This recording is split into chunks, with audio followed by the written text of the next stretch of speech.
兴收到你关于松脑静坐实践的练习反馈。感谢你的信任和对我频道的支持。我一共收到了你的2封邮件，那我今天就把之前的和今天的一起，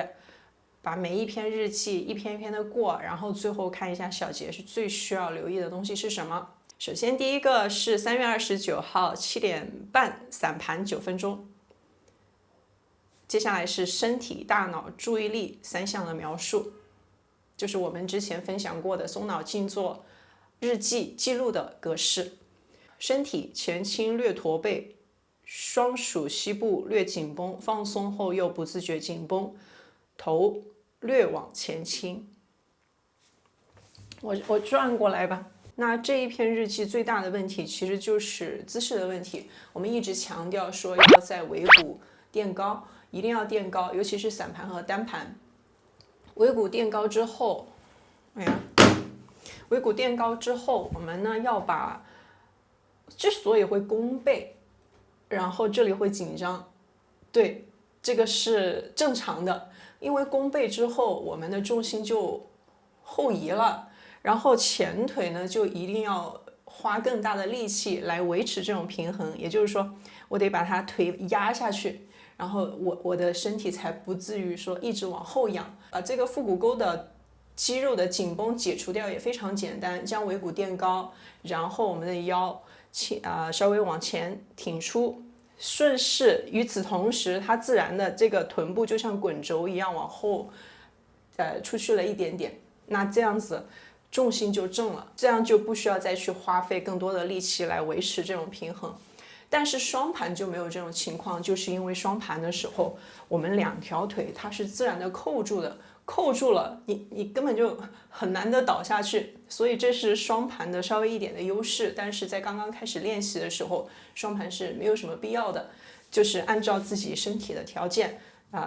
单盘散盘都是蛮好的选择，但是最重要的是尾骨要垫高，腰微微的向前挺出。这种挺不是这样挺出去，而是我们可以去看一下我们脊柱的骨骼的图，其实就是还原它的自然曲度而已。接下来第2篇日记，3月29号10点半散盘8分钟，盘坐较为稳定，身体的部分没有觉得这个地方紧绷，想着稳定放松身体，楼上楼下邻居不十分散。姿势的问题就不再说了，但是这里有一个问题是，你把上一座的遇到的这种情况，比如说这里紧绷了，你为什么还会在下一步提起呢？没有必要提起它没有紧绷就没有紧绷你只需要描述我现在的身体是什么情况，你不能用我上一座的静坐经历做参照，我们就是这一座永远都是第一座。坐下，该做什么做什么，全身肌肉放松，只做这个。大脑里面想着稳定放松身体，想没有用的呀，直接松想1万遍。我们在这里可以做一个实验比如说我在大脑里面想1万遍，这个胳膊你给我抬起来，抬起来。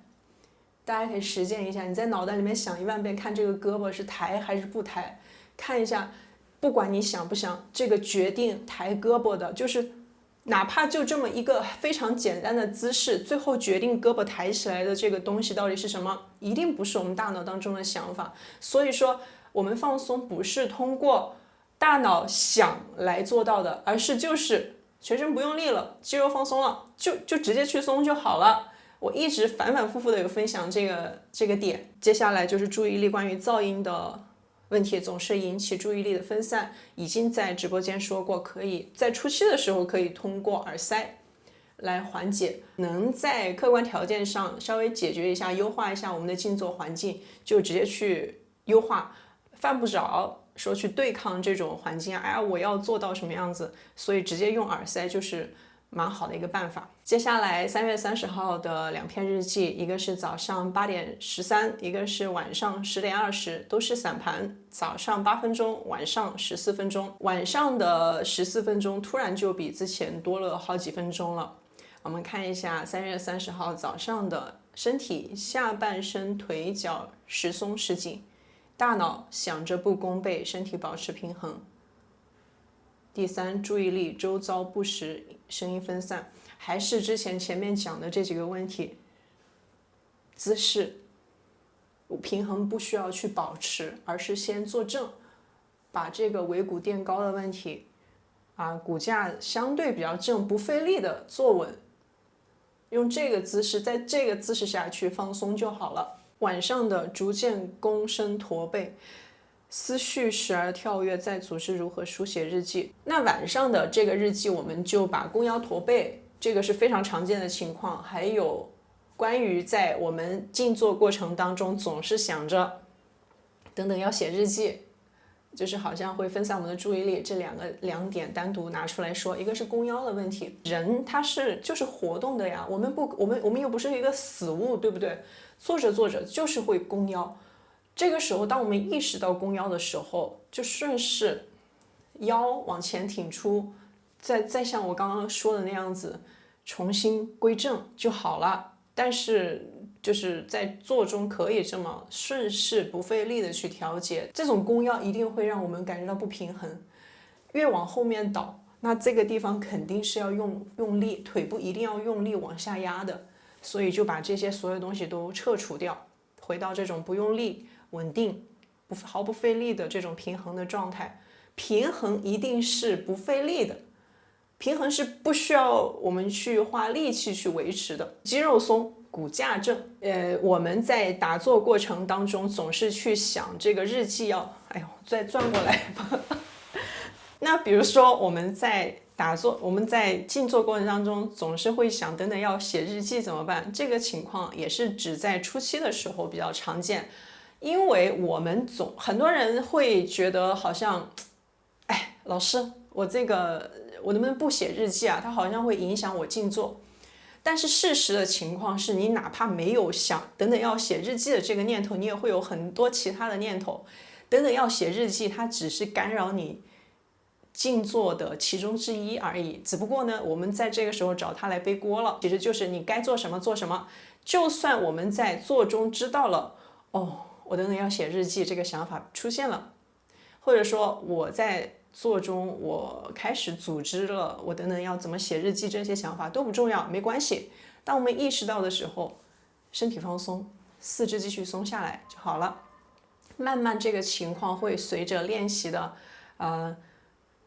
叠加自然的淡化，所以这个问题也不用太管。但是写日记还是要写的，不写就不知道问题在哪，而且还一定要如实的记录。我们再看今天收到的邮件，3月31号晚上10点50散盘12分钟的日记。首先是身体逐渐后仰，仰的时候直接回正，刚刚已经说过了，双腿时松时紧，也是它不是单一的情况，它是我们身体姿势首先就有一些不平衡，一连串的情况，所以解决了坐垫的问题，腰微微前挺出的问题之后，全身放松，这些问题都会自然的全面的同步淡化，而不是说这所有的问题要一个一个去解决啊。然后大脑有困意，尤其是像现在已经10点50了，已经非常晚，可以直接倒下去休息。首先就是先睡饱，睡饱了之后有闲有余力之后再来静坐练习，也就是我们其实就是通过放松的这种身心训练，身心敏锐度提高，就是有这个过程。往往我们过去在紧绷的情况下很难识别得出身体已经困了呀，或者是睡眠不足的情况，往往是到身体已经非常需要补充睡眠了，这个时候才会去睡。接着4月1号晚上5点20散盘16分钟，身体数次瞌睡倒后，双腿还是有这种容易打瞌睡的情况。早期在静坐开始的初期，睡眠由于长时间累积的这种疲劳，或者是身体的就是睡眠不足的情况会有呈现，慢慢睡饱啦，静坐之后，这个情况也会自然的淡化。双腿本能紧绷反应平衡，双手掌一开始过膝，无法置于膝盖，后渐渐自然可安置于膝盖。起身双脚略酸痛，很快就恢复。大脑时有困意，注意力放松双腿脚。这个日记基本上没有什么太大的问题，只需要继续做好基础，把之前讲过的这几点一起带进去修正就好了。日记里面其实还可以做一项，这个一开始呢我们是没有放在里面写的，但是现在如果自己想要继续写这个日记，继续练习的话，可以把这一项加上去，叫做舒适程度。0是最放松，也就是完全不紧绷的状态；10是最紧绷、最难受的情况，就是从0到10，这一做下来，自我感受一下自己在2还是3还是5，感受一下这个舒适程度，给自己的这个舒适度打分，这个自己知道的。完全放松舒适，那就是0，感觉到还有一点点余力在，就是没有完全放松下来，就是自己去感受一下这个程度，自己是知道的。当天晚上10点40散盘10分钟，身体随着放松感觉微调姿势，大脑思绪时而飘移，注意力四肢放松。这个呢就是有一点草草了事的感觉。首先我们要认真做，认真静坐，静坐完之后才会有这些细节，可以重新去回看一下静坐日记的这个视频，看一下身体到底是写哪些东西，大脑是写哪些东西。比如说注意力4个字，四肢放松就没了。我们刚刚开始坐下的时候，身体肯定是一个状态，我们的注意力也是一个状态。2分钟放松2分钟之后，我们的身体一定会发生了变化，比如说松下来了，是吧？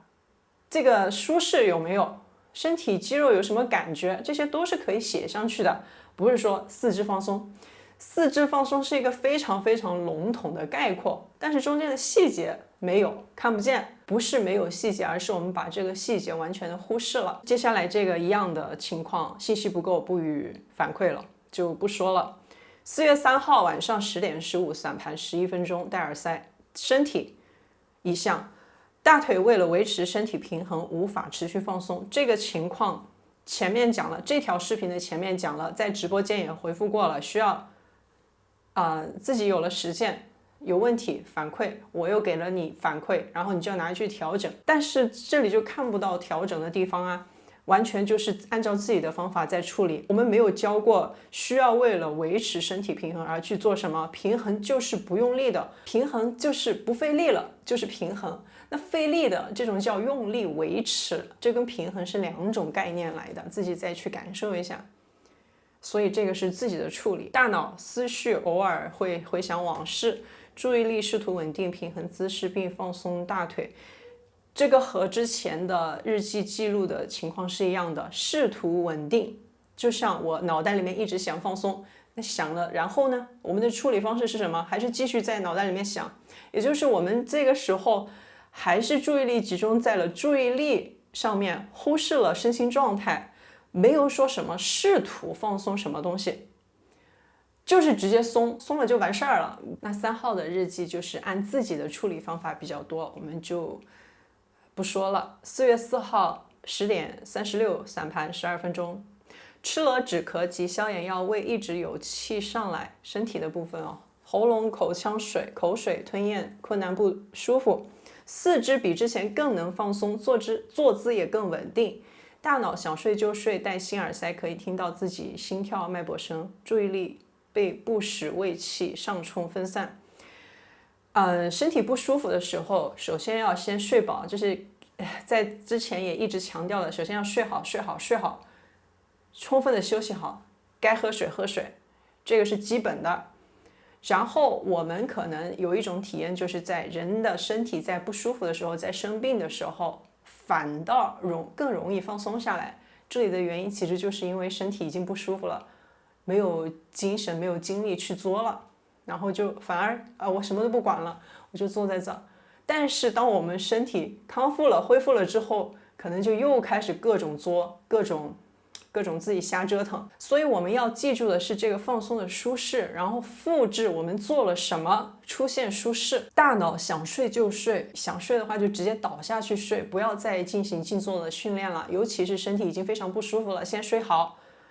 还有由于戴耳塞，我们肯定会身体上面的各种各样的声音，我们自己听的时候会放大我们的呼吸声或者其他就是身体零部件的这种动静，听到了自己的这个声音放大了，自己身体的动静放大了，我知道好了就行了。不要去一直维持我要感受一下我自己身体的这种声音，